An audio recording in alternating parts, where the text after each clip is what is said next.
విద్వాన్ శ్రీ బుడిసు వెంకటేశ్వర్లుగా మన ప్రాచీన మహర్షులు 21వ భాగం 4-2-20 వ్యాసుడైపోయాడు సుఖ మహర్షి.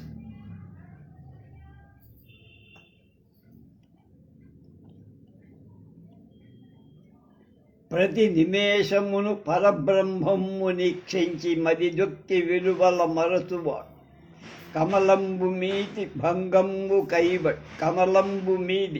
భృంగముల కైబడి మోముపై నరసిన కేశ పటలివాడు ఎరవ్రాసి మాయ అంగీకరింపని భంగి నవనంబు గట్టగా వడలువాడు సంగిగాడని వెంట జటు జూటు భూతములు బాలుర హాశబ్దముల వాడు మహిత పదజానుజుండు ఘోర మధ్యహస్త బహువక్షోగళానన పాలకన్న నాసికా గండ మస్తక నయన యుగడు దైన అవధూత గురుతు బ్రహ్మణ్యు సుకుని.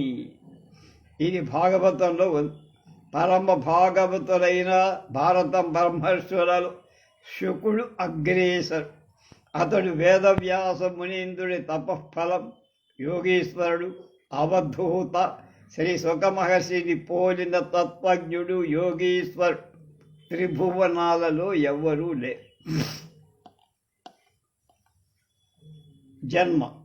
ఒకప్పుడు వేదవ్యాస మహర్షి మేరు పర్వతం మీద కర్ణికారం అనేటువంటి వనంలో ఈశ్వరుని గురించి ఘోర తపస్సు చేశారు. ఆ కర్ణికార వనంలో పార్వతీ సహితుడైన పరమేశ్వరుడు తన్ను సకల ప్రమథగణాలు కొలవగా విలాసంగా కాలం గడుపుతాడు.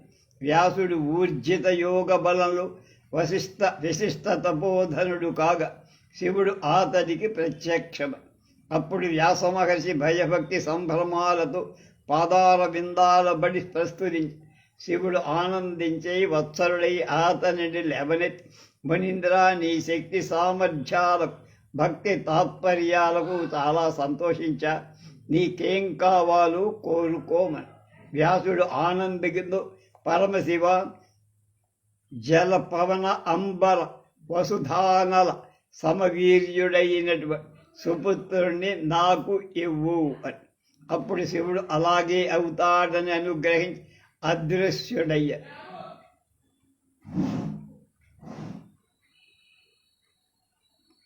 అంటే నీరు పంచభూతాల కంటే వీరుడైనటువంటి కొడుకునిమ్మన్నాడు. ఒకనాడు సాత్యవతేయుడైడు అగ్ని కార్యపరుడై అరణి పుచ్చుకొని మధింస్తున్న సమయంలో ఘృతాచి అనే అప్సర అతడికి కళ్ళకు కనపడి, అప్పుడు అతడు కామ పరవశుడై చెలించడం చూసి ఘృతాచి శాప భయంతో వంచనగా చిరకై ఉంది. వ్యాసుడు ధైర్యం అవలంబించిన మన్మధుడి బలిమి చేత ఘృతాచి రూపాతిశయ సక్త చిత్తుడై ఉండగా అతని వీర్యం స్ఖలితమై ఆ ఆరణిలో పడి, అయినా అతడు నిర్వికారమైన అంతఃకరణతో ఆరణి మధిస్తే అందులోంచి తండ్రి పోలికలు దివ్య తేజస్సు కలిగిన ఒక పుత్రుడు బయటపడ్డాడు. సుఖరూపం అంటే చిలక రూపంగా ఉండేటువంటి ఘృతాచివ స్ఖలితమైన వ్యాసుని వీర్యంలో జనించడం చేత అతనికి కొంతకాలం సుఖరూపం అలబడగా శ్రీ శుకుడు అని అతనికి పేరు వచ్చింది.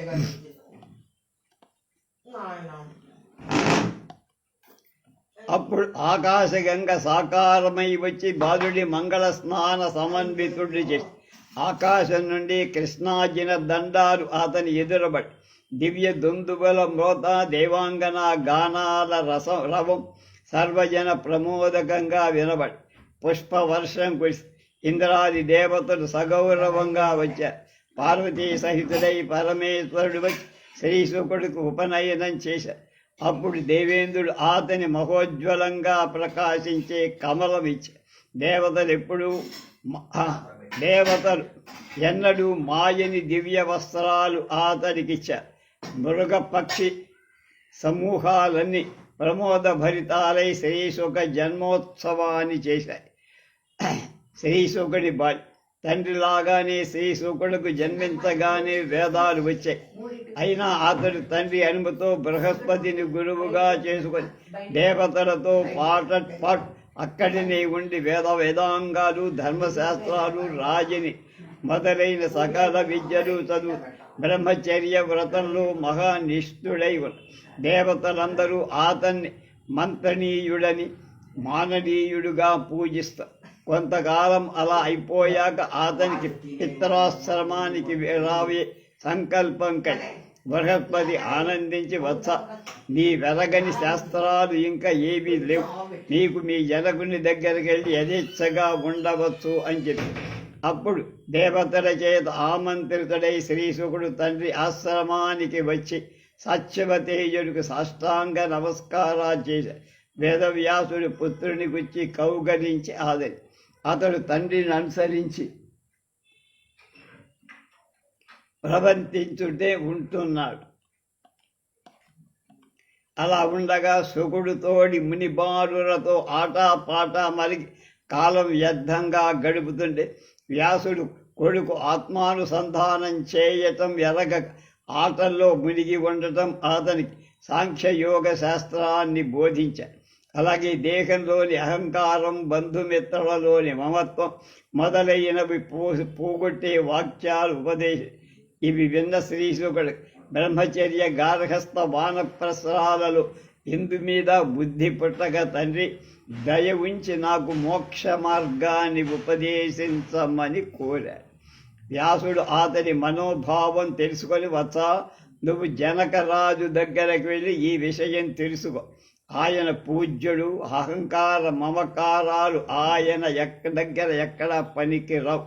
నువ్వు పాదగమనుడవై అతన్ని చూసి మోక్ష మార్గం తెలుసుకొని రమ్మని కొడుకుని పంపా. శ్రీశుకుడు జనకుడి దగ్గరకు రావడు.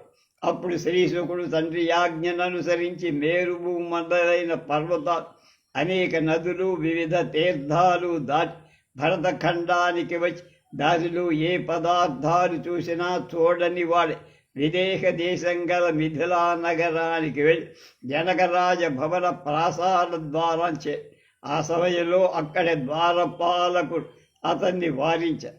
అతడును ప్రశాంతుడై ఊరగా ఉండి వాళ్ళు అతనికి భయపడి రాజగృహానికి అక్కడ ప్రతీకారుడు అతన్ని వృత్తాంతం జనకుడికి జనకుడు పురోహితుడి వల్ల అతని శ్రీశుకుడిగా తెలుసుకొని మంత్రి జన సహితుడై అర్ఘ్యపాద్యాలు తీసుకొని శ్రీశుకునికి సగౌరవంగా లోపలి సౌధాంలో తీసుకుపోయి కాంచన సింహాసనం మీద కూర్చోబెట్టి అక్షతల కుసుమాలతో పూజ చేసి తర్వాత వారాంగనలు గీత నృత్య రీతుల సుకుని ఆరాధింప అతేడు జితేంద్రుడి అయి ఉండ.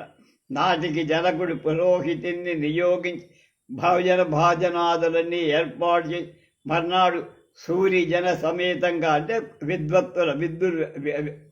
విద్వాంసుల అతన్ని దర్శింప స్తుతించి భయభక్తులతో అతడు వచ్చిన పని అడిగాడు. శ్రీశుకుడు చాలా సంతోషించి, రాజా, మా తండ్రి మీ దగ్గర మోక్ష మార్గ బోధం చేయించుకోమని పంపారు కనుక బ్రాహ్మణుడికి కర్తవ్యమేమి, మోక్షం ఎప్పుడు వస్తుంది అనే ప్రశ్నలకు నాకు సమాధానాలు చెప్పాలి అన్నాడు. జనకుడు మోక్ష మార్గాన్ని శుకుడికి ఉపదేశించి జనక మహారాజు సాదరపూర్వకంగా శుకుడికి ఇలా చెప్పారు. విప్రోత్తమ, బ్రాహ్మణుడు ఉపవీతుడై అంటే దంచం వేసుకొని ఉపనయనం చేసుకొని బ్రహ్మచర్యం వేదాభ్యసనం అయిపోయాక వివాహమాడి సంతానం పొంది అధ్వరాలు యజ్ఞయాగాలు చేసి దేవ పితృ తిథి పూజాపరుడై వానప్రస్థ ఆశ్రమానికి ఆ తర్వాత వెళ్ళి హుత సహస్ర ప్రయతంగా వ్రతపాలన చేసి ఆ తరువాత సన్యాసాశ్రమం స్వీకరించాలి, బ్రహ్మాశ్రమ పదం పొందాలి అని చెప్పారు. శుకుడు, రాజా నువ్వు చెప్పింది సక్రమమే, కానీ జ్ఞానోదయమై ఉండగా నాకు ఈ ఆశ్రమత్రయాలు 3 ఆశ్రమాలు నేను క్రమంగా నడవాలా, గడపాలా, అవసరమా? జ్ఞాని అయితే ఆశ్రమాలను విడవరాదని వేదాలు ఏమైనా చెప్పాయా అని అడిగా. అప్పుడు జనకుడు, స్మరీంద్ర, జ్ఞాన విజ్ఞానాలు మోక్ష సాధనాలు. గురువు యొక్క ఉపదేశం వల్ల అవి లభించగా మోక్షం పొందినవాడు వాడిని విడుస్తాడు. కానీ లోక ఇచ్ఛేదం, కర్మ వ్యాకులత వాటిల్లకుండా అంటే రాకుండా పూర్వవాలు మునులు 4 ఆశ్రమాలు క్రమంగా సోపానంగా మెట్లులాగా నడిపారు. మొదటి ఆశ్రమంలో సుస్థిర జ్ఞానం లభించిన వాటికి బ్రహ్మచర్య, మిగిలిన ఆశ్రమాలతో పనిలే. సమాహితాత్ముడైన ముని ఇతరుల వల్ల తన వలన ఇతరులకి భయం లేకుండా ఉంటే మోక్షం పొందుతుంది. కోరిక లేకపోతే అకామ వృత్తి, తపోరతి ఉన్నప్పుడు బ్రహ్మాన్ని పొందుతా. అలాగే విను, కనకం,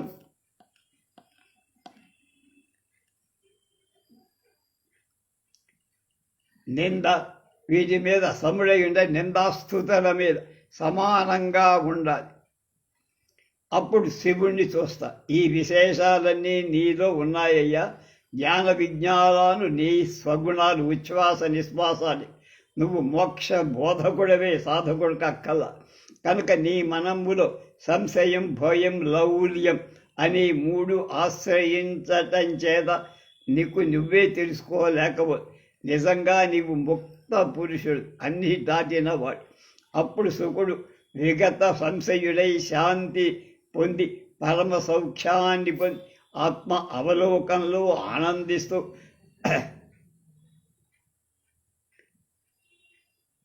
గాలితో సమాన ధర్మాన్ని పొంది తండ్రి ఆశ్రమానికి వచ్చి వ్యాసుడు ఆనందంతో పుత్రుడు చెప్పిన జనకరాజ సంభాషణ విని అతన్ని తన దగ్గరే ఉంచుకొని శిష్యులకు అధ్యాపనం పునరిస్తూ ఉన్నాడు.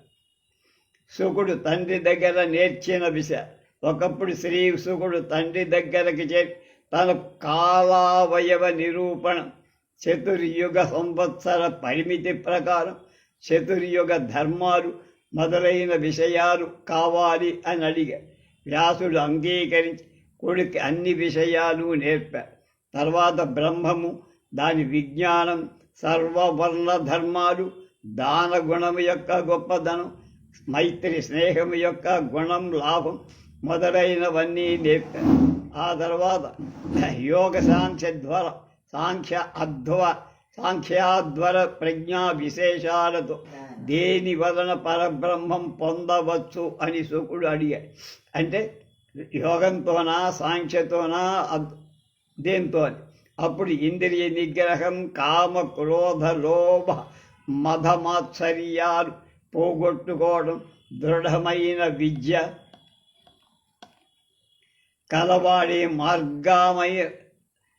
కలవాడు ఏ మార్గంలోనైనా బ్రహ్మపద ప్రాప్తి పొందగలడని వ్యాసుడు బోధించాడు. అయినా బ్రహ్మచర్యము బ్రహ్మ విద్యా వ్యాప్తికి ముఖ్య కారణమని చెప్పి వ్యాసుడు కొడుకు అంతర్యాగ ప్రాశస్త్యాన్ని విసరి తర్వాత ఇంద్రియ నిగ్రహమే ఉత్తమోత్తమ ధర్మమని శుకుడికి చెప్పి వ్యాస మహర్షి గో ప్రభావ ప్రకారం తెలపడానికి సుమిత్రుడనే రాజు వృత్తాంతాన్ని, కపిల గో మహానుభావాన్ని చెప్పారు. శుకుడు పరీక్షిత్తును కటాక్షించి ఆ ప్రకారంగా శుకుడు తండ్రిచే సమస్త విద్యలు నేర్చుకున్నవాడి జనక చక్రవర్తితోటి సంభాషణంతో విగత సంశయాలు తీరినవాడి పరబ్రహ్మ అనుసంధానంలో అవధూతమూర్తి బ్రహ్మర్షి గజ సమానుడై మానితుడై ఒప్పారాడు. అప్పుడు తండ్రి ఆజ్ఞ తీసుకుని భూభాగమంతా సంచరిస్తుంది. ఎక్కడా చిరకాలం, కొద్ది కాలం కూడా నిలవకంటే ఎక్కువ కాలం నిలవక ఆవును వెతకటానికి ఎంత కాలం పడుతో అంతకాలమే ఉన్న చోట ఉండకుండా తిరిగా ఆత్మవిజ్ఞాన వజ్యుడవటం చేత సలక్షణంగా సుకుడు బ్రాహ్య స్మృతి వదిలి అంతర అవలోక ఆనంద మగ్నుడుగా ఉండిపోయాడు. బట్ట కట్టడం కూడా అతడు ఎరగని మహోన్నత స్థితి పొంది మందహాసానంద సుందర వదనారవిందులే ప్రపంచంలో ఎవ్వరితోడ సంబంధం లేకే విషయ లౌల్యాన్ని లేనివాడు తిరుగుతుండా అతని చూసి బాలురు కేకలు వేస్తూ వెంట పడుతూ ఉండే.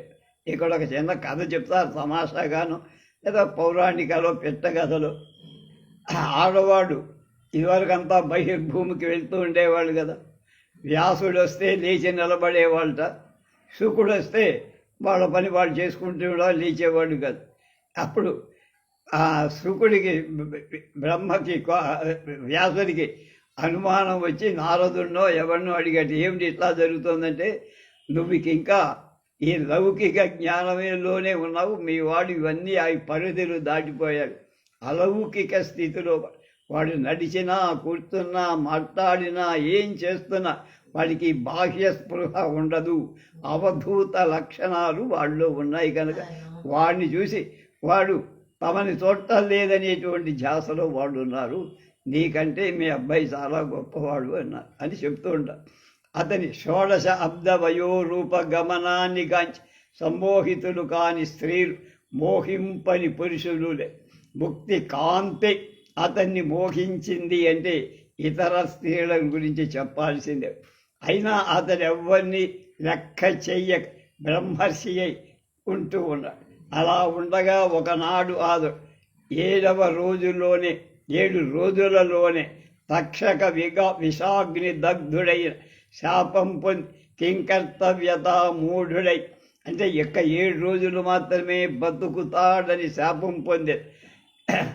ఎవడు ముక్తి తనకు ఇవ్వగలడనో అని ఆలోచిస్తుంటే పరీక్షిత్తు నరేంద్రుడి దగ్గరికి ఈయన వెళ్ళాడు. పరీక్షిత్తు బ్రహ్మానంద భరితులై అతనికి ప్రత్యుత్థానం చేసి అర్ఘ్యపాద్యాది విధులను అతి భక్తితో పూజించి 7 రోజుల్లో తనకు ముక్తి లభిస్తోంది కనుక దానికి ఏదైనా మార్గాన్ని సూచించమన్నాడు. శ్రీశుకుడు అతనికి అభయమిచ్చి సర్వాత్మకుడైన హరిని భజించడంచమే సాంఖ్యయోగం వల్ల ముక్తి పొందొచ్చని చెప్పి ద్వాపర వేళ తన తండ్రి అయిన కృష్ణద్వైపాయనుడు భాగవతం రచించి తన చేత చదివించిన వృత్తాంతమంతా చెప్పి ఆ భాగవ కథను తాను వినిపిస్తానని వినిపించి అతన్ని కటాక్షించారు. శ్రీశుకుడు పరీక్షిత్తుకు ముక్తి మార్గం చెప్ప, రాజా విష్ణు సేవా బుద్ధితో భాగవతం కనుక వింటే మోక్షం లభించి. ఒకప్పుడు ఖట్వాంగుడనే రాజు దేవలోకంలోకి వెళ్ళి అందు తన ఆయువు ముహూర్తం మాత్రమే ఉంది అని తెలుసుకొని వెంటనే భూమి మీదకు వచ్చి భార్యాపుత్రులను వదిలేసి గాఢ వైరాగ్య భావంతో గోవిందనామ కీర్తన అవలంబించి కైవల్యాన్ని పొంది. ఈ ఆయుకాలం ఇంకా 7 రోజులుంది కనుక నువ్వు చేయాల్సిన పనులన్నీ చెబుతా విను.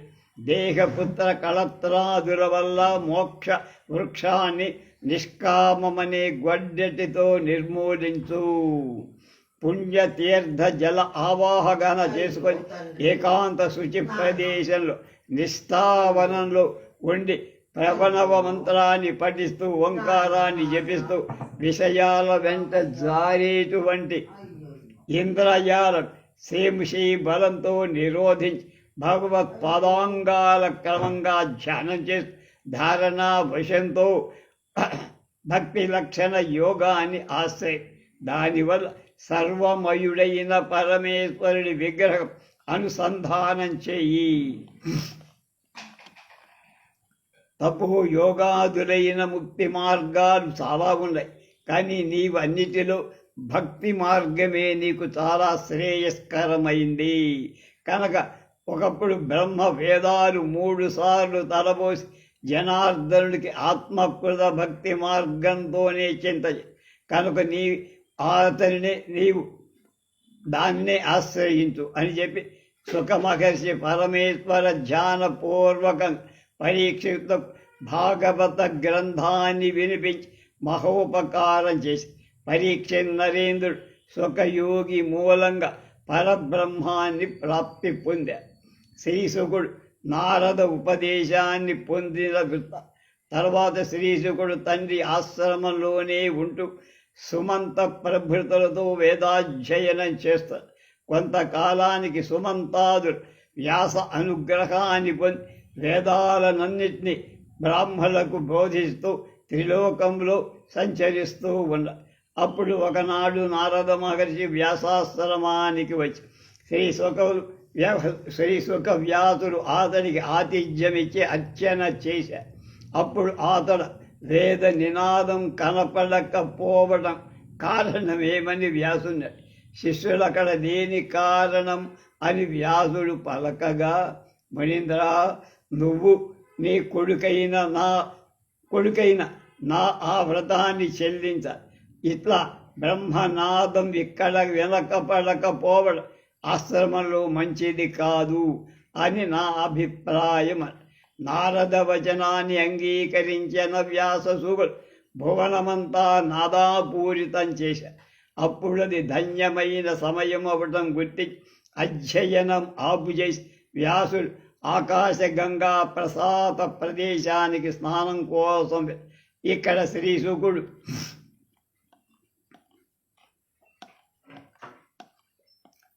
అధ్యయనం సమయం కాగా కొంతసేపు నారదుడు వినగా అధ్యయనం చేసి అతన్ని రంజింపై నారదుడు చాలా సంతోషపడి శ్రీశుకుడు ఏదైనా వరం కోరుకో మునీశ్వర అన్నాడు.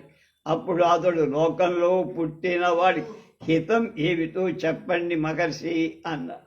నారదుడు శుకుడిని చూసి శ్రీశుక, ఒకప్పుడు సంయముని ప్రశ్నలు సనత్ కుమారుడిని అడిగారు, అంటే మునీశ్వర్. అతడు చెప్పిన సమాధానమే నీకు కూడా చెప్పు. తపం, సత్యం, విద్య ఇవి పరమ సుఖప్రద. వీటిని పొందటం ముక్తికి ఉత్సహింపకుండటం జరిగితే ముక్తికే పుట్టిన లభించదు. ఈ ముక్తి సాధించడం కామక్రోధాలు రెండింటినీ వదిలిపెట్టానాయన. అపరిగ్రహం, సర్వారంభ పరిత్యాగం, తర్వాత అహింస, ఇంద్రియ జయం, వీటిని కనుక పొందితే ముక్తి చేతిలోకి వచ్చేస్తుంది. తర్వాత ధర్మాధర్మ సత్యాసత్యాలు కూడా వదల. అలా ఎప్పుడైనా సంకల్ప వర్జనం చేత ధర్మం అహింస వల్ల అధర్మం బుద్ధితో నిత్య సత్యాలను పోసేయ. ఆత్మవిభావంతో బుద్ధి విలీనత పొందిత 10,000 అది అనేక రకాలుగా శోభహేతువు కనుక దేన్ని కూడా దానికి అంటుకొని ఉండకూడదు. శ్రీశుకుడు విగత సంశయుడై అనుమానాలు తీరినవాడి తండ్రి అయిన వ్యాస మహర్షిని చూసి తాను యోగ సిద్ధి పొందుతానని అతన్ని అనుమతి పొంది తండ్రికి ప్రదక్షిణం చేశారు. అంత వేదవ్యాసుడు ఒక్క పడుగ ఆగమని అతడు నిస్నేహం నిస్సంశయం కలవాడవటంతో ఆగక సిద్ధచారణ సేవితమై కైలాస పర్వతం మీదకు వెళ్ళి ఒక మంచి ప్రదేశంలో ప్రాగ్ముఖి సుఖాసీనుడై తూర్పు దిక్కుగా ముఖం పెట్టి పరమయోగంతో పదప్రభృతి గాత్రాల క్రమంగా ఆత్మధారణం చేసి ఇరుడు ఉదయింపగా అతన్ని ఆశ్రయించి నిర్విషయమైన సర్వాత్మతత్వాన్ని పొంది విశిష్ట యోగ క్రమమంతా ఆయనే నేర్చుకున్నాడు. సుఖ మహర్షి యోగ మార్గంలో అదృశ్యమవు.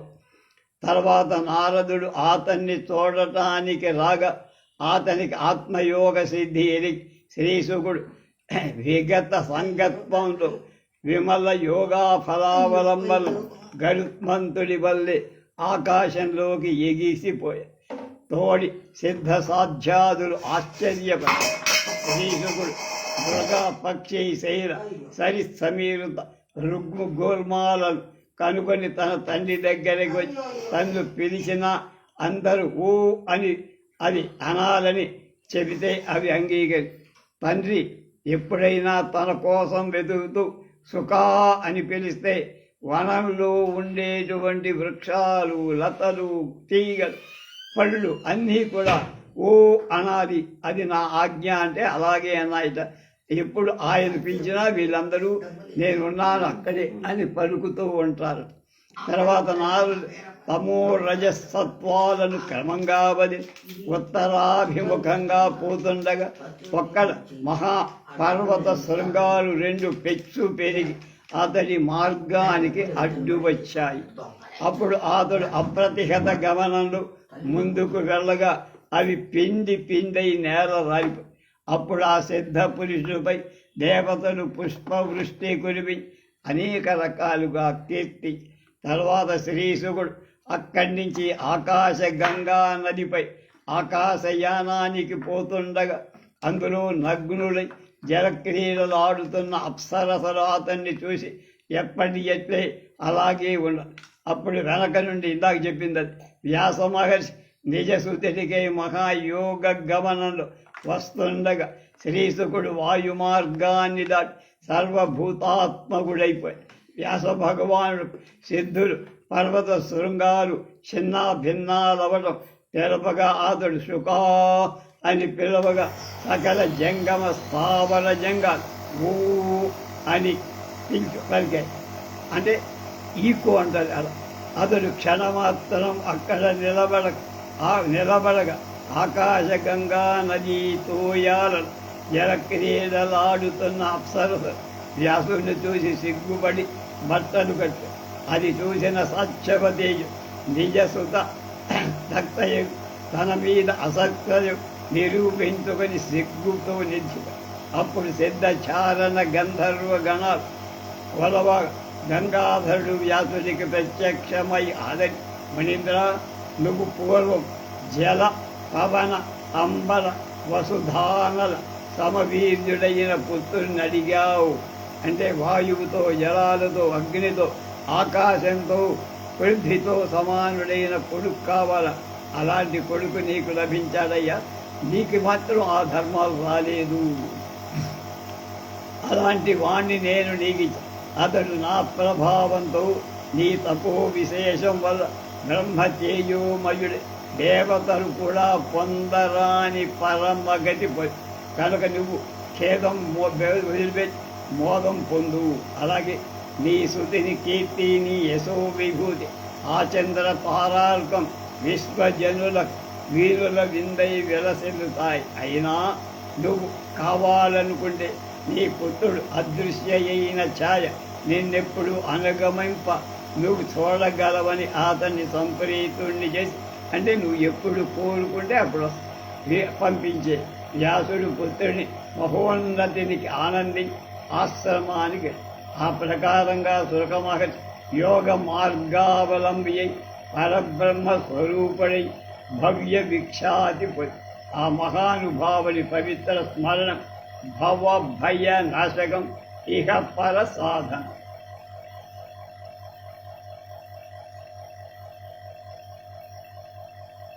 శ్రీ మహర్షి జీవిత కథామృతమని మన ప్రాచీన మహర్షులని ఈ పుస్తకంలో 2 భాగాలు అయిపోయాయి. ఇప్పుడు 3వ భాగంలోకి వచ్చాం.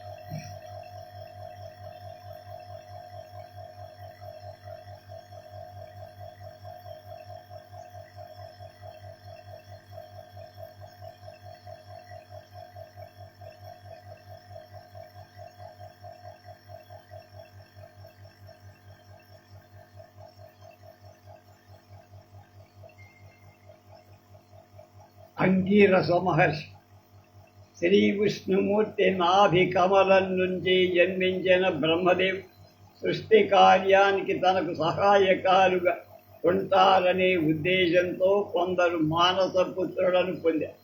తన ముఖంలో ఈతడు ఇచ్ఛామాత్రంగా ఒక పుత్రుడిని పొంది అతన్ని అంగీరసుడని పేరుతో పిలిచారు. తర్వాత పరమేశ్వరి కాలాకాలం తపో మహిమ చేత ఒక పుత్రుడిని పొంది ముల్లోకాలకు ప్రకాశింపచేసే దివ్య తేజస్సు అయ్యిచ్చేటట్టుగా అనుగ్రహించి వత్సా నువ్వు లోక సంగ్రహార్థం మహా తపస్సు చెయ్యి. నువ్వు నా మానసపుత్రులలో మూడవవాడు. నువ్వు నా దయ పాత్రుడవై నేను కోరినప్పుడు వచ్చి నేను చెప్పినట్టు అల్లా అన్ని విధాలు లోకాన్ని రక్షించాలి అని నువ్వు సుఖ విరాగము ఒక సుందరిని పరిగ్రహించి వంశవర్ధనం చెయ్యాలి. పెళ్లి చేసుకొని వంశవర్ధనించాలి. అలాగే నీవు అగ్ని కల్పుడవై విశ్వవిఖ్యాతి పొందాలి అన్నాడు. అప్పుడు అంగిరసుడు బ్రహ్మకు నమస్కరించి, తండ్రి, సప్తలోకాలను సృష్టికారకుడవై నువ్వు చెయ్యగలిగిన ప్రసిద్ధుడు లీలామాత్రముగా నువ్వు మమ్మల్ని ఈ విధంగా సూచించి పనులు కొంటే చేస్తున్నావు. కానీ కమలాసనుడవైన నీవు చెయ్యలేని లోకంలో ఉందా? నువ్వే చెయ్యగలవు, నేనెందుకు అన.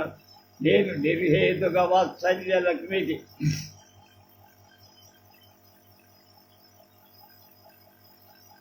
నా వల్ల అవుతుందా అని అతడికి మనసుకు హత్తుకునేది చెప్పారు. అతడు ఇట్లా ఉంచి తండ్రి చేత నియోజితుడై పరబ్రహ్మ స్వరూపాన్ని గుర్తు చేసుకోవడానికి తెలుసుకోవడానికి వాంఛ భౌతికమైన దేహాన్ని తగులు మాత్రంగా చర్చలు చేసి యుక్తమందించి క్షణం అదుపాజ్ఞలలో ఉండి శరీరాన్ని మనసును అని తపస్సు చేస్తున్నారు.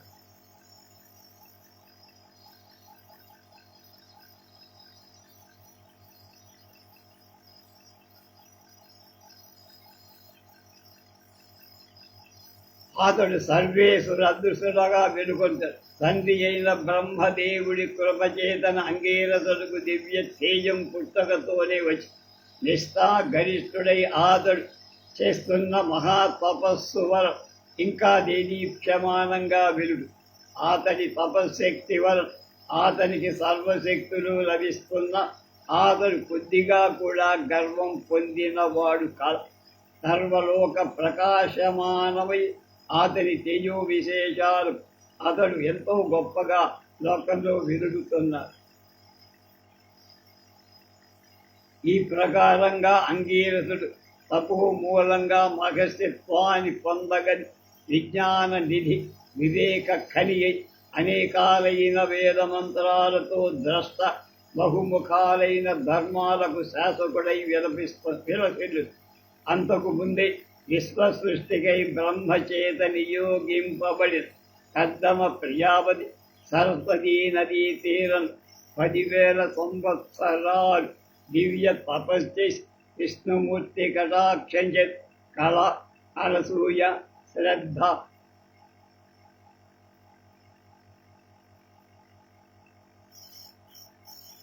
హరిభూ గతి క్రియ అలాగే ఖ్యాతి అరుంధతి శాంతి అని 9 మంది కూతుళ్ళను కపిలాచార్యుడనే పుత్రుని పొందారు. కాలక్రమంలో ఈతడి కూతుళ్ళు త్రిలోక సంచారుడు సర్వలోక సద్గుణ సంపన్నుడు మహాశక్తి ప్రభావితులు యుక్త వయస్సును గాంచి వివాహ యోగ్యులై కమలాకరంలా విలసిల్లున్న పద్మాల్లా కర్దమ ప్రజాపతి గృహాన్ని అత్యంత శోభాయమానులుగా వెలిగిల్లారు. అప్పుడు కర్దమ ప్రజాపతి కూతుళ్లకు తగిన పతులను అన్వేషించద తన దివ్య దృష్టి చేత మరీచి అత్రి అంగిరస మొదలైన బ్రహ్మర్షులే తనకు అల్లుళ్ళు అవడం బ్రహ్మ లిఖితంగా తెలుసుకొని తాను చేసే కన్యాదానాన్ని స్వీకరి తను ధన్యులు చెయ్యమని తగిన వాళ్ళైన మరీచి అత్రి అంగిరసులు వరశ్చ కులభూత క్రతువు భృగు వశిష్ఠ అధర్వరుడు బ్రహ్మను పిలవపని ఆ కద్దముని ఆహ్వానాన్ని వని ఆ ఋషులు వచ్చారు. అంగీరస మహర్షి కూడా ఈ తరుణంలోనే కద్దమ గృహానికి వచ్చి ఆ కన్యను పరిగ్రహించటకు అప్పుడు కద్దముడు అమిత ఆనందంతో దేవహూతి సహిత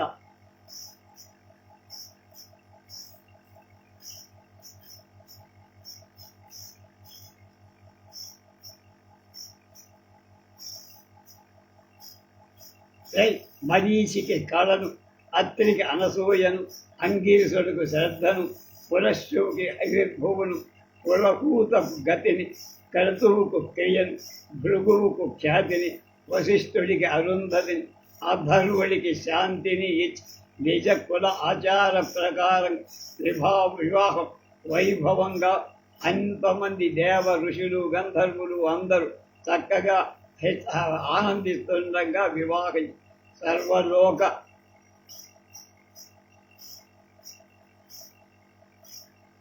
సంపూజ్యాలైన వీళ్ళ వివాహాలకు వచ్చినటువంటి ఋషిగణాలు దేవసంఘాలు వాళ్ళని ఆశీర్వదించారు. దేవహూతి కర్దముల కూతురు అల్లుళ్లకు సంభావితులను చేసి అనస్వరమైన ఆత్మావసింహాసాలు అవధిష్టి అజరామరత్వానికి అత్యంత పవిత్రము అఖిల లోక ఆదర్శప్రాయం కాగా అఖిల లోక ప్రతిభాశాలులై పుత్రుల అత్యుత్తమ పతివ్రత శిరోమణులైన పుత్రికలను పొంది వంశాభివృద్ధి చేశారు. పొందేటట్టు ఆశీర్వదించి వెళ్ళారు. ఈ విధంగా అంగీరో మహర్షి అన్నాడు. అంగీరస మహర్షి శ్రద్ధను ధర్మపత్రిగా వర్తమామల అమోఘ ఆశ్రీశ్వరత తన ఆశ్రమానికి వచ్చి గృహస్థ జీవితం అద్భుతంగా నిర్వహించారు. సంత బ్రహ్మజ్ఞాని అయిన అంగిరసు విద్యా వినయ వివేక సౌశీల్యాలలో శ్రద్ధ పరమ పవిత్ర దంపతులై చేసిన ప్రతి వాళ్ళందరి మోక్షరక్తిని చేరటానికి చేసిన సమ్యగ్రాప్తమే వాళ్ళకి 14 మంచి వాళ్ళ సారంగా కాలకర్మలో వాళ్ళకు నియమధనం విగ్రహపరం నిరుపమ తపోధనుడు వారు సంసార యాత్రలో సంపాదించు ఈశ్వర ప్రియులు సర్వేశ్వర ఉద్దిష్టాలే పవిత్ర కార్యాలలో నిమగ్నుడి జగమంతా ఈశ్వరమయంగా చూస్తూ మనోవాక్కాయ కర్మాల పరమేశ్వర పాదార విందాలలో నిశ్చల భక్తితో నిలిపి వాళ్ళు నిత్య ఆనంద అబ్ధిలో ఓలలాడుతూ ఉన్నారు. అలా గృహస్థ జీవితం కూడా తపోమయ జీవితంగా నిర్వహిస్తూ అంగిరసుడు పరమేష్టి అయిన తన తండ్రియే ఆదేశంతో శరసావహి తన ధర్మపత్ని పతివ్రత తిలకమైన శ్రద్ధ ఎందు బృహజ్యోతి బృహద్బ్రహ్మ బృహన్మనసుడు బృహన్మంతుడు బృహద్భానుడు బృహస్పతి అనేటువంటి 7 పుత్రుల భానుమతి రాక శనివారి ఏకానేక అర్చిష్మతి హరిష్మతి మహామతి అనే 7 పుత్రికలను వీరిలో బృహస్పతి కీర్తియే ఆతుజ్యుడనే ఇంకొక పేరుతో బృహజ్యోతియే సంవత్సరుడు అనేక ఇంకొక పేరుతో కూడా పిలవబడి కాలక్రమంలో అంగిరసని పుత్రుడు బహుపుత్రుడు వాడి పుత్రులకు ఎంతో మంది పుత్రుడు జనింతరజ ఆతని వంశం తామర తంపరై విశ్వమంతా అంగిరసని పుత్రుల పౌత్రుడు అపౌత్రుడు కూడా అంగిరసులని అంగీరిసులని ప్రతి పురాణాలు ఏర్పడ్డాయి. వీరిలో అయాస్యుడని ఒక మహర్షి అనేక వేద మంత్రాలకు ద్రష్ట అయ్యారు అని అతన్ని అయాస్య అంగీరసుడంట. ఈతని సంతతి వాడే ఆయాస్యుడు. అంగీరస అయాస్య గౌతమ అంటమే అట్లా కనుక ప్రస్తుతము గౌతమ గోత్రుడు అంగీరస అయాస్య గౌతములనే త్రయాస్యులు మాదరి గోత్రం. ఈ వంశానికి మూలపురుడు అయిన బ్రహ్మర్షి చంద్రుడైన అంగీరసుడే మూలం.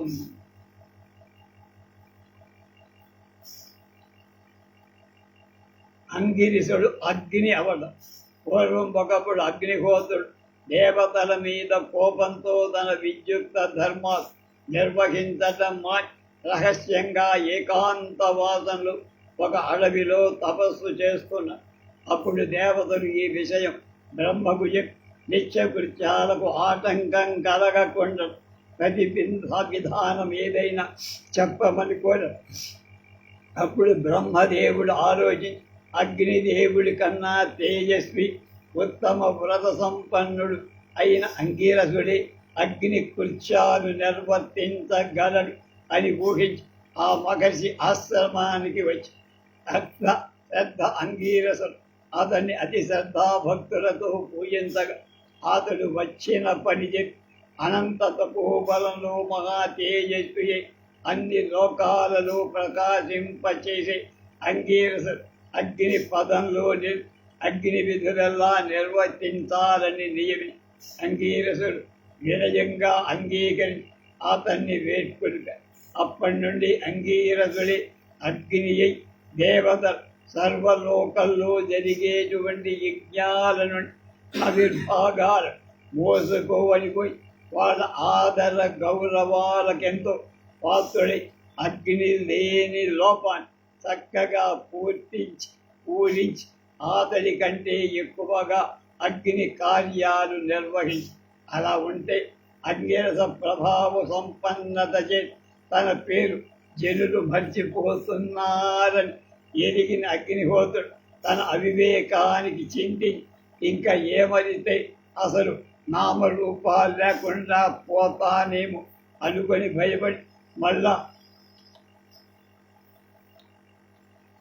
నిజస్థానాన్ని తీసుకొని అరణ్యం నుండి దేవలోకానికి వచ్చి కానీ అంగీరుడు అత్యద్భుతంగా తపస్సు తన పనులు నిర్వర్తిస్తూ దేవతలు ప్రీతి పాత్రుడం అత్యంత తేజో విలసుడై ఉండడం చేత చాలా వెరగుబడి సిగ్గుబడి అతని మందు నిలవలేక తేజోవిహీనుడై తిరిగి అడవులకు వెళ్ళిపోయాడు అగ్ని.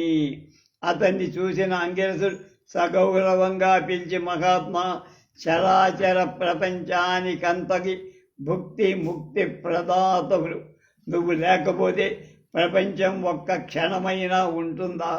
మహా తేజస్వివైనను ఈ కార్యం చెయ్యటం లోక సంరక్షణం కోసమే.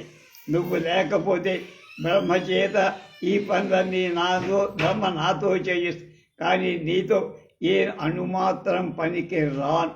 నీ అగ్ని పదవి నువ్వే తీసుకొని నన్ను లోకాన్ని కటాక్షించమని సర్వశక్తి సంపన్నుడైన అంత వినయ గరిమతో వివేకాన్ని కరపరిచ అంగీరసులకు భయభక్తులతో ప్రణామాలు చేసి అగ్నిదేవుడు, మహర్షి చంద్ర, నీ తేజో గరిమ వల్ల నా ఊరు పేరు లేకుండా పోయి అడ్రస్ లేదు, నన్ను తరిచేవాళ్ళు ముల్లోకాలలో నీ ప్రభావం బాగా అలముకొని అగ్నిస్థానంలో సర్వశక్తి సంపన్నుడవై నువ్వే ఉండాలి. కానీ తేజోవిహీనుడనై నేను ఉండటానికి అర్హుణ్ణి కాదు.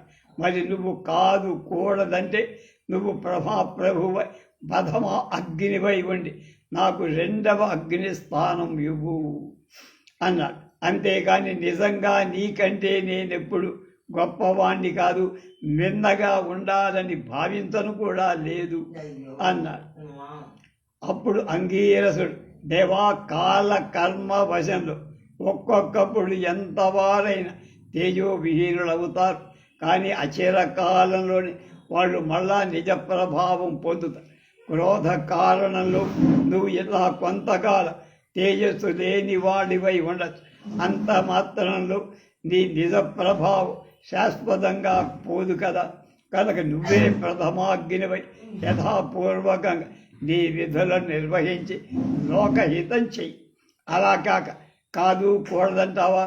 నన్ను పుత్ర వాత్సల్యంతో రెండవ అగ్ని స్థానంలో పెట్టుకోవాలి. Secondary important. నీకు విధేయుడని నీ ఆజ్ఞ శిరసావహిస్తాను. అప్పుడు అగ్నిదేవుడు సరే అని తాను ప్రథమాగ్ని స్థానంలోని అంగిరో మహర్షి ద్వితీయ అగ్ని స్థానంలో ఉంచి అతని మహానుభావతకు అనురూపంగా అతని పుత్రుడైన బృహస్పతి సంభావనాపూర్వకంగా తృతీయ అగ్ని స్థానాన్ని ఇచ్చి వాళ్లతో తనతోటి వాళ్ళనుగా చేసుకున్నాడు. ఇలా సర్వోత్కృష్టమైన తపోధ్యాన లబ్ధ తేజో బలంతో అంగిరసుడు సకల జగత్పావనమైన అగ్నిదేవతా స్థానాన్ని పొంది వెలుగొందటం చేత తన పుత్రులైన బృహస్పతికి కూడా అలాంటి స్థానాన్ని సంపాదించి ఇప్పించారు. అది క్రమానుగంగా అలవాటైపోయి అంగిరసుడు చిత్రకేతుడిని అనుగ్రహించారు. ఒకప్పుడు సూరసేన దేశాన్ని చిత్రకేతుడనే రాజు పాలించి అతడు ఐశ్వర్యంలో దేవేంద్రుని క్షమాది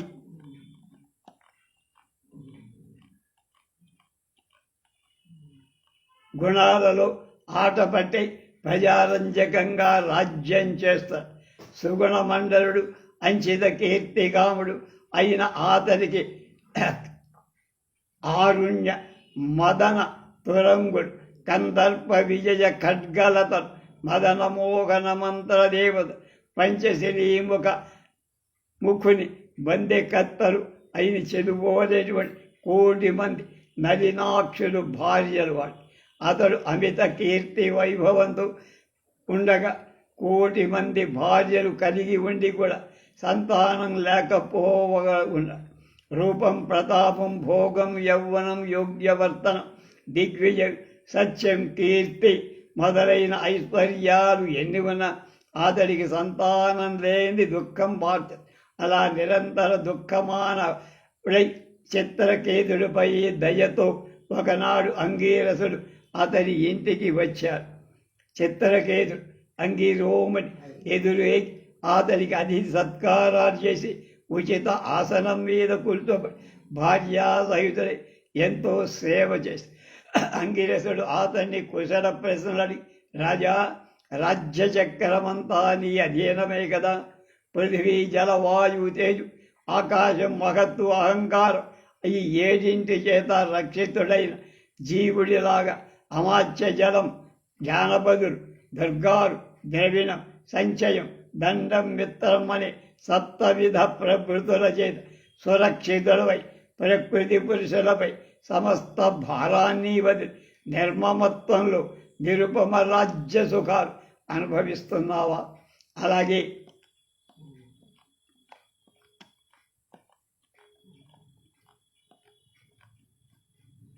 భార్య, ప్రజలు, మంత్రులు, భృత్యులు, జానపదులు నీకు వశభక్తులై ఉన్నారా?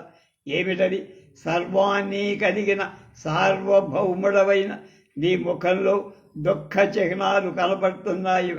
చిత్రకేతు, మహాశ్రీంద్ర, మీ తపోబలం మీకు ఎరుక, మీ తపోబలంతో మీకు తెలియకుండా ఉందా? అది తలవాల్చి ఊడకుండగా అంగిరో మహర్షి సర్వం తెలిసి దయాళువై ఆ రాజు చేత పుత్రకామేష్టి చెయ్యి యజ్ఞశేషం అతని ప్రథమ భార్య పట్టమహిషి అయిన కృతజ్యుతి అనే ఆమెకి, దేవి, నీకు పుత్రుడు కలుగుతాడు. అతని వల్ల నీకు సుఖ దుఃఖాలు మంచి సుఖం దుఃఖాలు అనుభవిస్తావని చెప్పి వెళ్ళిపోయారు. తర్వాత కృతజ్యుతి గర్భం ధరి 9 మాసాలు నిండిన తర్వాత కొడుకులు చిత్రకేతుడు అపరిమిత ఆనందాన్ని పొంది కృతస్నాతుడు సకల భూషణ విభేషుడై సుధుడికి జాతకర్మాదులు చేసి సర్వవర్ణాల వాడు మహాదానాలతో రంజింపజే సుఖంగా ఆ కుమారుడు దినదిన ప్రవర్ధమానమవుతుండగా రాజు కొడుకుని చూసి కృతజ్యుతి ఎందే బద్ధానురాగుడై ఉన్న. ఇది గమనించిన మిగిలిన భార్యలు అసూయతో రాజుకు కృతజ్యుతి ఎందు ఇలాంటి మహానురాగం కాగల, మా పుత్రుడే అని గ్రహించి దారుణ చిత్తరై వెంటనే అతని విషం పెట్టారు. ఆ బాలుడు సుఖ నిద్రుడిలాగా వెంటనే మరలి రాజు రాణి ఈ దుఃఖ వార్తని అతనిపై పడి తల మొల ఎరుగ పెద్ద పెట్టున ఏడ్చారు. ఈ సంగతంతా తిరిగి కరుణాడుపై అంగిరసుడు నారదుడితో దగ్గరకు వచ్చి దుఃఖమూర్ఛితుడై చిత్రచేతుతో, రాజా, ఎందుకయ్యా ఏడుస్తావు? నీకు వీడెవడు? ఎవ్వడి వాడసలు నీకు? అలాగే నీ పుత్రమిత్రాదులు పూర్వజన్మలో ఎవరి పుత్రమిత్రాదులో తెలుసా? నదీ వేగంలో చేసి తొలగుతున్న ఇసుక రేణువులా ప్రాణులు పుడుతూ ఉంటాయి, గిడుతూ ఉంటాయి. విష్ణు మాయవల్ భూతాలకు భూతాలు పుట్టిన దీనికి ఇంత విచారం ఎందుకయ్యా? అది ప్రాజ్ఞ లక్షణంగా నువ్వు మేము అందరం కూడా ఈ కాలంలో జన్మించాం. మృత్యు వల్ల విరామం పొందుతాం. కొద్ది కాలం తర్వాత మళ్ళీ మామూలు అవుతాం. ఈశ్వరుడు లీలారూరుడై భూతాల చేత భూతాలను పుట్టి వాటి చేత పెంచి వాటి చేతనే నశింపచేస్తారు.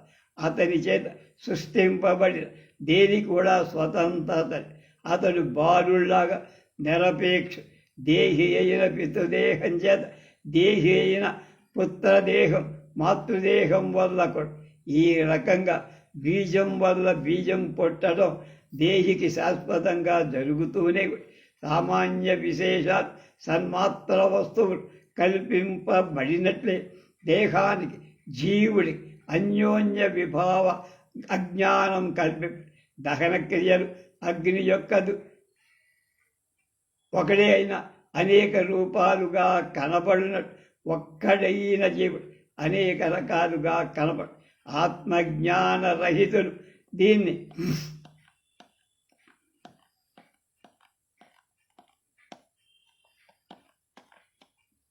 తెలుసుకోలేదు.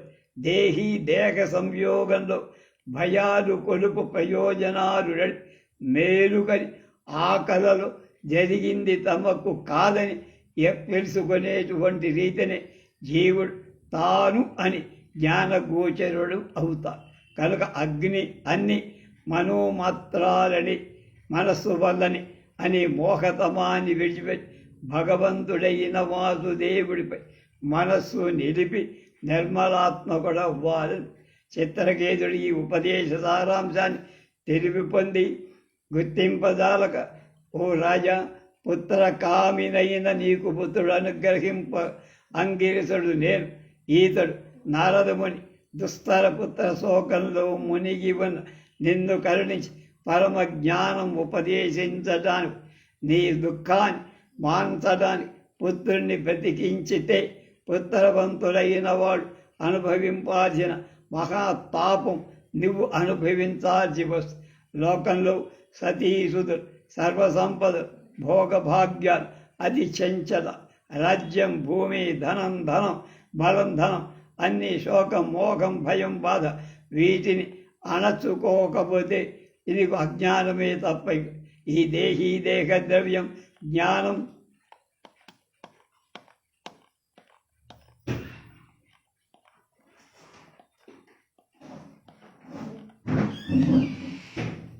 మూడితో కూడుకున్న దేహి అనంతాలైన దుఃఖాలు కనుక నువ్వు నిర్మలమైన మనస్సుతో ఆత్మగతిని వెలుగొని శాశ్వత పదవి అని బోధించారు. చిత్రకేతుడు ఈ ఉపదేశంలో తెలివి పొంది నారదుడు తన ప్రభావాన్ని సచ్చిన పుత్రుని బతికి అతడి చిత్రకేతుడు నవమాత్ర సంబంధం లేదని చెప్పి సతులెవ్వరు సుతులెవ్వరు పతులెవ్వరు మిత్ర శత్రు బంధు ప్రియ సంగతు ఎవ్వరు సర్వాత్మక గతుడై గుణపాక్షి అయిన ఘనుడొక్కడికి అని ఆత్మజ్ఞానం పోలి.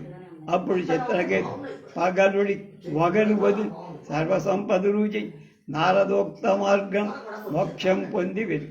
అలా అంగీరస మహర్షి భక్తి తత్పరుల సంసారార్ణవలు ముని వివేకహీనుడై అఖండ జ్ఞాన బోధామృతం ఎందరినో తరింపచేశారు. కనుక వాళ్ళందరూ కూడా ఆంగీరసులు సరస సల్లాపాలు ఆత్మజ్ఞాన రహస్యాలు తెలుసుకో.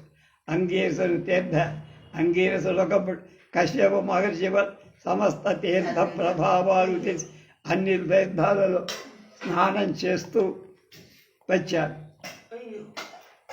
ఆ తర్వాత కొంతకాలక గౌతమ మహర్షి అంగీరసుడి దగ్గర మహాత్మ పరమార్థసారం చివరిదాకా ఎరుగ పుణ్యపురుషుడు తెలిసిన పుణ్యం నీ మానసనులు నిష్కల్మడు శాంత్య ఆనందాలు నీకు కాపు నువ్వు నా యందు దయ సర్వతీర్థ రహస్యాలు చెప్పమన్న.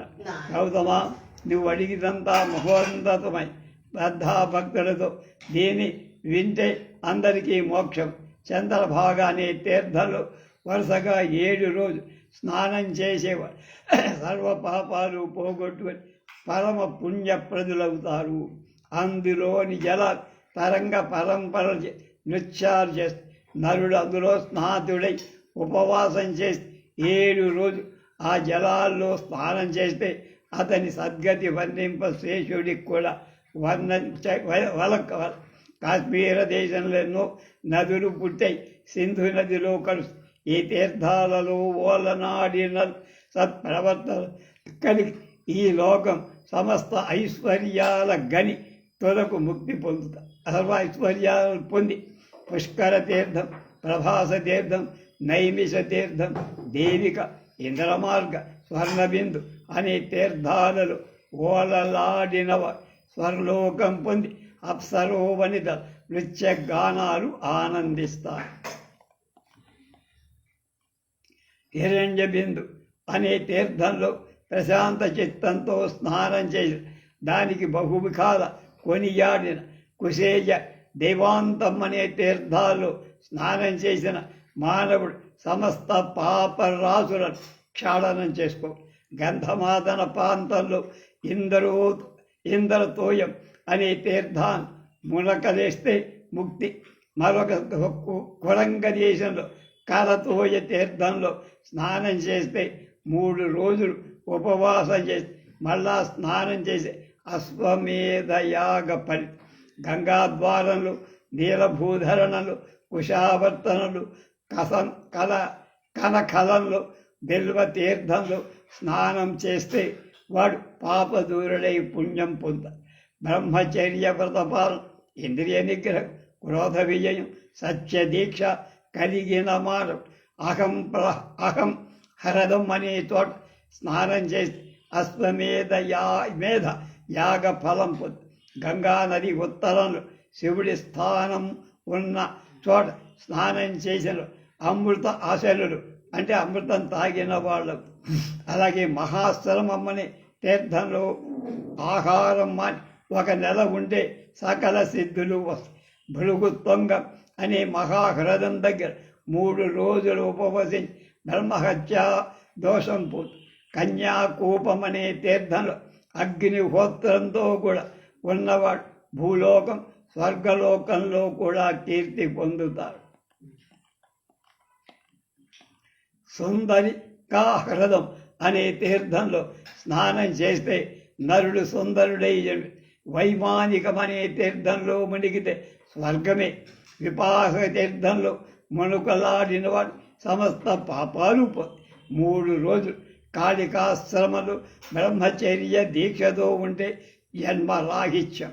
కృత్తికాశ్రమ స్నానం చేస్తే పితృతర్పణం ఇచ్చినన్నాడు శివలోకం పొందుతారు. ద్రోణ శర్మ పదం, శరస్తంభం, దేవదారువనం అనే తీర్థాలలో తమ్ము సేవించిన వాడు స్వర్గ సుఖాలిస్తాయి. చిత్రకూడం, జనస్థానం అనే తీర్థ సేవ రాజ్యలక్ష్మి రవి. శ్యామాశ్రమ అనే తీర్థంలో శుచి అయి 15 రోజులు ఉపవాసం చేస్తే ధ్యానయోగ ఫలం లభి. కౌశిక బాలం అనే తీర్థంలో ఉపవాసం చేసి మౌనంతో 21 రోజులు ఉంటే పరమగతి. మతంగవాపిక అనే తీర్థంలో 1 రోజు ఉంటే సిద్ధుడు. నెల ఉంటే నైమిషం మహాయజ్ఞ ఫలాన్ని. ఉత్పలావనంలో ఉన్నవాడు అశ్వమేధ పదం ఐశ్వర్యం గడిస్తా. గంగా యమున సంగమమైలో నరుడు స్నానం చేసి కళాంజనమనే శైలను నియతితో నిలిస్తే ముక్తి పొందు. వైవస్వతి అనే తీర్థాన్ని సేవిస్తే మానవుడు సర్వతీర్థభూతత్వాన్ని పొందుతాడు. అలాగే ప్రయాగకు ఎన్నో తీర్థాలు వచ్చి చేస్తాయి. అందులో 1 రోజులు ఉంటే ముక్తి. లక్ష్మిని సునాయాసంగా సంపాది. అష్టావకం, కలవింకం, దేహగతం మొదలైన తీర్థాలను నరుడికి బ్రహ్మభావన కలుపు. ఊర్వశీ కృత్తికా యోగ సిద్ధి కీర్తి అయిన లౌహిత్యం అనే తీర్థాన్ని సేవించి మానవుడు పుండరీక యాగ చేసిన ఫలితం. రామహృదంలో 12 రోజులు నిరాహారంగా ఉంటే సకల పాపాలు పోతాయి. మహాహృదంలో 1 రోజులు ఉపవాసం చేసి జమదగ్గిన మకర్షికు ఉన్న పుణ్యలోకాలు. వింధ్యంలో నెల రోజులు ఏకాగ్రంతో తపస్సు చేస్తే మహాత్ముడు ధర్మజ్ఞుడై వెలసు.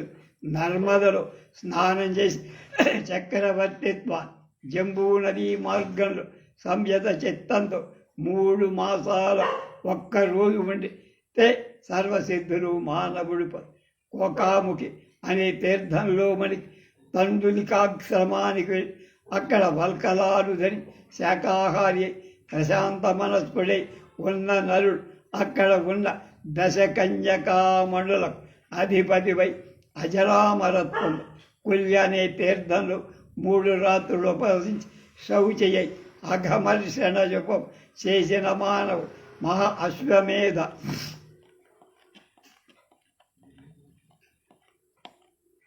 యాగ ఫలితం ఆశ్రి సేవాశ్రమంలో ఉన్న మనుషుడు సర్వ పాపాలు పోగొట్టు పిండారకమనే ఒక్క రాత్రి నిలిపే అగ్నిస్తోమ యాగ ఫలం. ధర్మారణ్యంలో బ్రహ్మ సరస్సులో ఓలలాడిన పౌండరీక మహాయజ్ఞ ఫలం కలి పార్వతికి తండ్రి అయి పరమేశ్వరుడి మామ సర్వరత్న నికర విశ్వ పుణ్యస్థానమైన హిమాలయ పర్వతంలో శాంతచిత్తుడై ముని సేవ తపము చెయ్యగలిగినన్నాడు. సిద్ధ పురుషుడి బ్రహ్మలోకాన్ని పొందితాడు. ఓ గౌతమ, కామక్రోధ లోభ మోహ మదమాశ్చర్యాలు విడిచి నిర్మల చిత్తంతో చేసిన తీర్థ సేవే పురుషులకు ఫలసిద్ధి ఇస్తుంది. కనుక ఇంకొక విధంగా ఏ ప్రయోజనాలు పుణ్యతీర్థ సంసేవనం నరులకి దమం తపం అహింస శమ శౌచం ఇలాంటివన్నీ కూడా అలవాటు కాగా గౌతమ ఒక్క రహస్యం అలభ్య పదార్థాలు దాంత కోరక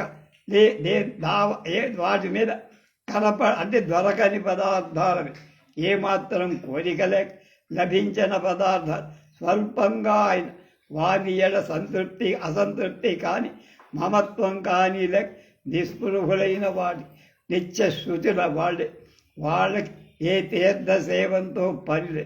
మరి ఇంకొక రహస్యం వీరు దుర్గమాలు అతి విషయ అయిన తీర్థాలకు పోయి సేవింపకపోయినా వాటిని అధిక భక్తియుక్తులతో ఆత్మలో తరచినే చాలు. కనుక మానవుడు అన్ని పాపాలు సర్వతీర్థ మహిమాసన మన ఈ వాక్యరత్నాలు మహాపవిత్రాలు అనుపమాలు మాననీయాలు స్వర్గదాలు పరమరహస్యాలు శ్రద్ధాభక్తి విధేయుడు శిష్యులకు నిజ సూదుడికి ఆప్తమిత్రుడికి ఉత్తములకు దయతో ఈ విషయాలు చెప్పాలి. ఈ తీర్థయాత్రా కథనం నిర్మల చిత్తంతో పఠించిన విన్న నరుడికి జాతి స్మరణంతో జన్మం అతి పుణ్య పురుష సంతతిక. ఈ మాటలు గౌతముడు ఆనందాదుడి అతడు అంగిరసుడు ఎంతో స్తుతి నిజ ఆశ్రమానికి అంగిరసుడు బోధించిన ఈ తీర్థ సేవా ప్రసంగమే మహాపుణ్యప్రద. అంగిరసుడు అగ్ని ఋషిపత్రులను శపించడు. ఒకప్పుడు స్థవనీయ రూప సౌందర్యత భవన మోహిల్ మంగళ గుణాఢ్య శృంగారవతు నవనవాంగలు అగు సప్తర్షి వత్తులు అగ్ని మందిరంలో వత్తులు. అప్పుడు అగ్ని వాళ్ళని చూసి కాము మోహితుడై రతికాంక్షలుగా వాళ్ళ అంగాలను ముట్టి భయపడి వాళ్ళ సౌందర్యానికి అచ్చరువంతు వారిని చూస్తున్నారు. ఆ అతివరు పతి పద సరోజ సమర్పిత స్వాంతలు అవడం చేత అగ్ని సంపర్కం తెలియట్లేదు వాళ్ళు. కానీ పరస్త్రీ వాంఛా కల్మషుడైన అగ్ని అంతరంగం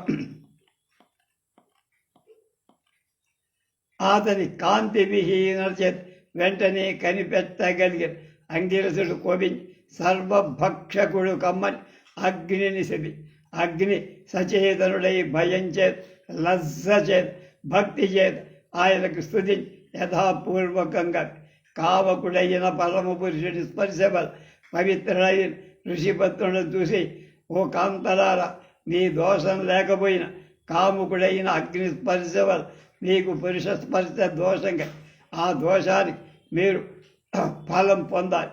మీ సంపర్కం మాకు మహాదోషంగా మీరు విప్ర కులంలో సుందరుడై జన్మించి విప్రుల భార్యలు కండని చెప్పి అప్పుడు ఆ ఋషికాంతరు సంతాప స్వాంతలు ఏడుస్తుంటే ముని తిలగా మేమెప్పుడు పరపురుష స్పర్శ తెలియని పాపం తెలియదు అనఘులం బ్రహ్మనిష్ఠులం భూ తప ప్రభావయుతలం మహనీయ చేదుదలే మా పతులను భూలోకంలో వెళ్ళి ఎలా ఉండగలవయ్యా. అప్పుడు ఆ తపస్సు తయారుపై వారి ముఖపద్మాలు చూసి తాను సర్వజ్ఞుడు వేదాంగ పాలకుడు జ్ఞానయోగ సంపన్నుడైన శోక పరవశత మూర్చిది కొంతబడికి తెలుగు సోదరు ఋషులతో ఆలోచించి ఇలా కాంతరారా భూమిలో నిజ కర్మ భోగుల భోగం అంతర్మాంతమని శృతులు అంటారు, అకర్మాంతమని. కనుక మాతోడి భోగం మీకు గతం అయిపోయి గత భోగం మళ్ళా రాదు. ఎవరికైనా శుభకర్మ ఫలం తప్పదు. మీకు నా శాప శుభ ప్రాతిపదకి మీరు భూలోకంలో విప్రభాజలై రమణుని చూసి గోలోకానికి వెళ్తారు. ఆపై కృష్ణ యోగమాయ నిర్మితములై మీ ఛాయలు మూర్తిమంతాలై విప్ర మందిరాలు ఉంటాయి. కొన్ని రోజుల వంటి మళ్ళీ మా గృహాలకు వెళ్తారు. మీరు నిజ అంశాలనే మళ్ళా మాకు పత్నుడు. ఆ ప్రకారం మునిపత్నుడు భూతలంలో బట్టి విప్రభార్యలై భక్తి చేత శ్రీహరుడికి భోజనం పెట్టి అత్యుత్తమమైన హరిమందిరానికి వెళ్ళి వాళ్ళని బడి పూర్వం కంటే అధిక వాళ్ళు నీచ లబ్ధ సంపత్తి కంటే ఘనలబ్ధ విపత్తి చాలా మేలు. బ్రహ్మ విద్యాబోధ. ఒకప్పుడు సౌనక మహర్షి అంగేశ్వరుడి దగ్గరికి వచ్చి తనకు బ్రహ్మజ్ఞానం ఉపదేశించమని శ్రద్ధాభక్తులతో ప్రార్థి. అప్పుడు అంగేశ్వరుడు శ్రద్ధ లేని వాళ్ళకి బ్రహ్మ విద్య బోధించడం ఎంత దోషమో, శ్రద్ధ ఉన్నవాడు అడిగినా చెప్పకపోవడం పర విద్యాని అపర విద్యాని విద్య రెండు ఋగ్యయు సామాధర్వ వేద శిక్షా వ్యాకరణ కల్ప నిరుక్త జ్యోతిష ఛందస్ అనే వేదాంగ ఇవన్నీ అపర విద్యలో అక్షర స్వరూపుడైన పరమాత్మను గురించి జ్ఞానమే పర విద్య. పరమాత్మ కంటికి కనపడ ఇంద్రియాలచే గ్రహింపకుదరు కానివాడు నిత్యుడు సర్వవ్యాపకుడు సర్వాంతర్యామి అతీంద్రుడు నాశరహితుడు. ఈ పరమాత్మ వలనే చైతన్య జడ విశిష్టమైన ప్రపంచం సృష్టింపబడి అతని యాజ్ఞ చేత బ్రహ్మ తపస్సంపన్నుడై అన్నాలు సృష్టించి అక్కడి నుంచి ప్రాణాలు వచ్చాయి. ముక్తి పొందడం కర్మ మార్గం, జ్ఞాన మార్గం అని రెండు మార్గం. కర్మ మార్గం త్రేతాయుగంలో ఎక్కువ పనికొచ్చి బహునియమనిష్టాగరిష్ఠులై ఈశ్వర అర్పణ బుద్ధితో నిష్కామంగా సద్రూప పరమాత్మ జ్ఞానానికై కర్మలు చేసి చిత్తశుద్ధి వల్ల మోక్షం పొందిన వాళ్ళ మార్గవతి. జ్ఞాన యజ్ఞం మూలంగా జరుపు పురోడాశాది ద్రవ్య శ్రద్ధాశక్తులతో మంత్రపూతంగా అగ్నిలో హోమం చేయడం, అమావాస్య పౌర్ణాలలో ఇస్తులు చేయడం, చాతుర్మాస్య వ్రతాలు చేయడం, కొత్తగా ధాన్యం వచ్చడం, అగ్రాయణం చేయడం, అతిథి అభ్యాగత పూజ చేయడం, వైశ్వదేవాదులు చేయడం, సకాలంలో కాళి కలాడి మనోజన సులోజన సుధూమ్రవన్ పులింగని విశ్వరూపి అనే సప్త జిహ్వలు కలిగిన అగ్నిని ఉపాసించడం ఇవి కర్మ మార్గం. దీనివల్ల ఇంద్రలోకం బ్రహ్మలోకం సంప్రాప్తం అయి నరుకి ముక్తిగా శ్రద్ధాభక్తియుతంగా మహా తేజస్సు చేస్తుంది. విరక్తులైన అమనస్క యోగం అస్పర్శ యోగాలు అభ్యసించదు శమ దమాది షట్క సంపత్తిని కలి గురు సేవా మూలంగా జ్ఞానం ఆర్జించి సూర్యద్వారంగా బ్రహ్మలోకాన్ని అక్కడ సమ్యక్ దర్శనంలో మోక్షం పొందటం జ్ఞాన మార్గం. పాంచభౌతిక ప్రపంచమంతా పరమాత్మ చేతనే సృష్టింపబడి ఆయనలో లయము. ఆ పరమాత్మ ప్రకాశం రూపుదాల్చిన అంతటా వ్యాపించాడు. సమస్త జీవరాశుల బయట లోపల ఉంటాడు. జన్మ జలాది షడ్భావ వికారాలు లేదు. క్షర అక్షరాల కతి స్థూల సూక్ష్మ కారణ శరీర రహితుడైన ఉత్తు. ఈ పరమాత్మ నుండి ప్రాణం, మనస్సు, ఇంద్రియాలు, పంచభూతాలు పుడతాయి. అగ్ని ఆతడి సూర్యచంద్రుడు నేత్ర, దిశలే చెవుడు, వాక్ వ్యాపారమే వేదం, వాయు, ప్రాణం, ప్రపంచం హృదయం, పృథివీ పాదాలు. అంటే ఇతడు సర్వవ్య, ఇతడు ఎరిగిన వాడి ముక్తి. ఈ పరమాత్మ జ్ఞానం పొందడానికి ఉపనిషత్తు ధనుస్సుగా చేసి అంతఃకరణ ప్రవృత్తి బాణం చేసి ఉపాసన అనే పదును పెట్టి పరమాత్మ అందు ఏకాగ్రత కల మనసు బ్రహ్మగా భావి దానిని విడవాలి. అప్పుడు పరమాత్మ యొక్క అపరోక్ష జ్ఞానం కలు, అదే మోక్షం. దీనివల్ల సమస్త అనుమానాలు పోతాయి, అవ్యయ ఆనందం కలుగు. అజ్ఞానం రూపంటుంది.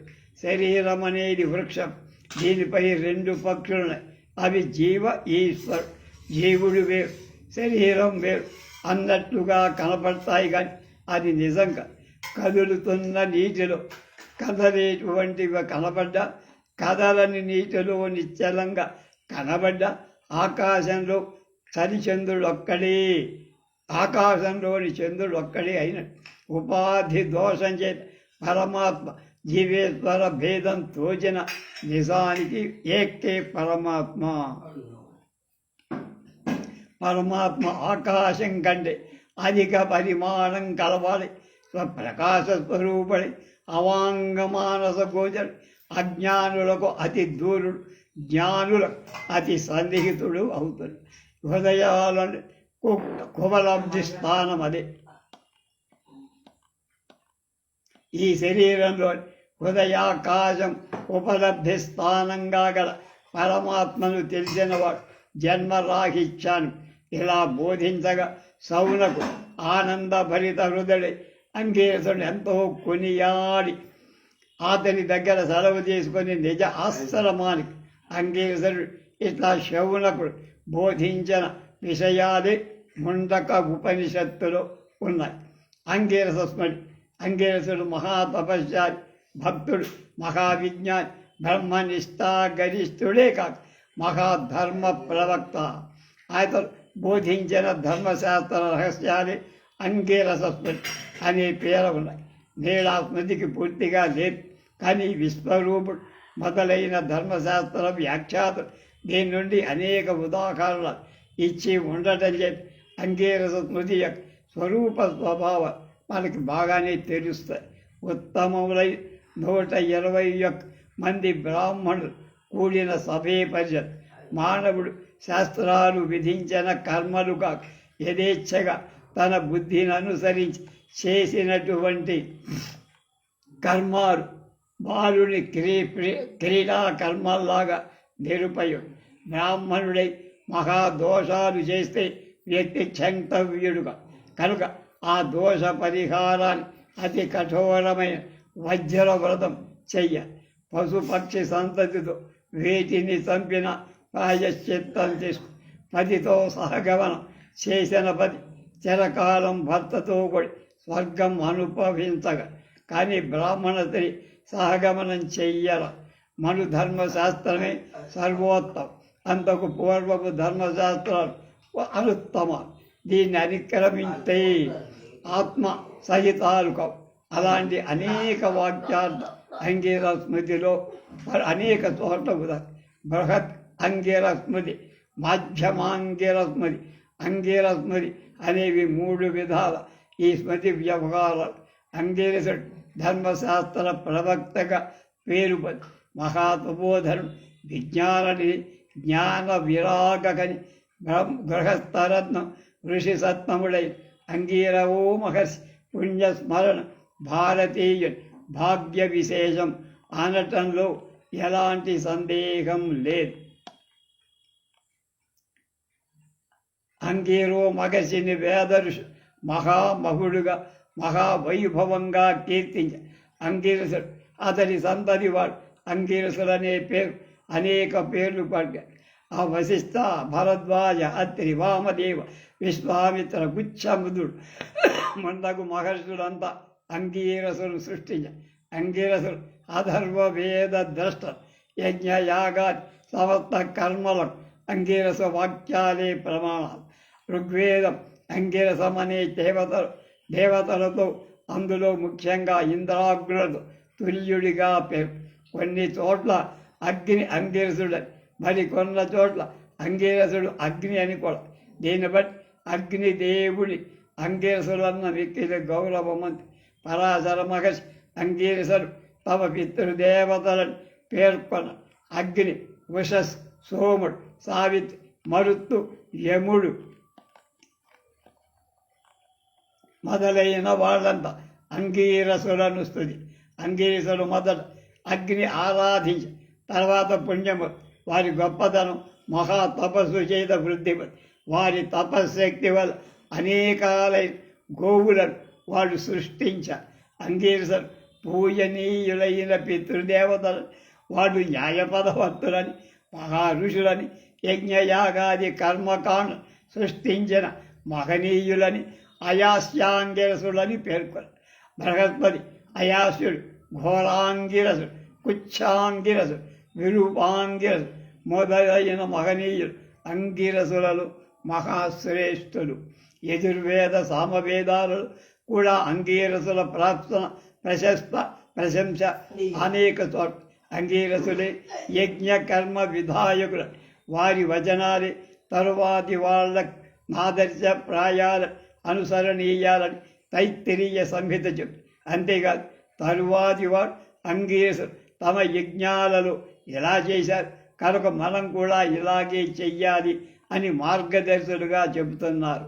కనుక మనం ఇలా చెయ్యాలి. అంగీరసులు ఆదిత్యుడితో కూడా దర్శపూర్ణ అమావాస్యను చేసి స్వర్గం పొంది. అలాగే వాడు సత్రయాగం, అహీనయాగం, దశరాత్రయాగం చేసి స్వర్గాన్ని పొందారు. అజ్ఞఫలం భూలోకవాస ఋషులకు ధారపోసి ఆనాటి నుండి స్వర్గం కోరేవాడు అంగిరసుల వల్ల వరం అడిగే యజ్ఞయాగాలు చేసి స్వర్గాన్ని. అథర్వవేదంలో అంగిరసులు అథర్వవేదంలో దైవాలుగా, పితృదేవతలుగా, మహర్షులుగా 3 విధాలు. ఆదిత్యులతో పాటు అంగిరసులకు మధుఘృతం అందరూ సమర్పించారు. వసురుద్రాదులతో సమానులుగా వీరిని పేర్కొంటూ వీళ్ళని స్వర్గలోక దేవతలని, కష్ట పరంపర నిర్మూలనం చేసే శక్తియుక్తులని ఋషులు కీర్తించి సోమం స్వీకరించడానికి అర్హులైన పితృదేవతలుగా వీరిని పరిగణించి దుర్మార్గుల శాపమూలంగా నాశనం చెయ్యటానికి వీళ్ళనే ప్రార్థిస్తారు. ఆదిత్య వసువులతో ఇష్టాపూర్తమూలాన్ని అంగిరసులు తమ ఆశ్రితుల కష్ట పరంపర పారద్రోలుతారు.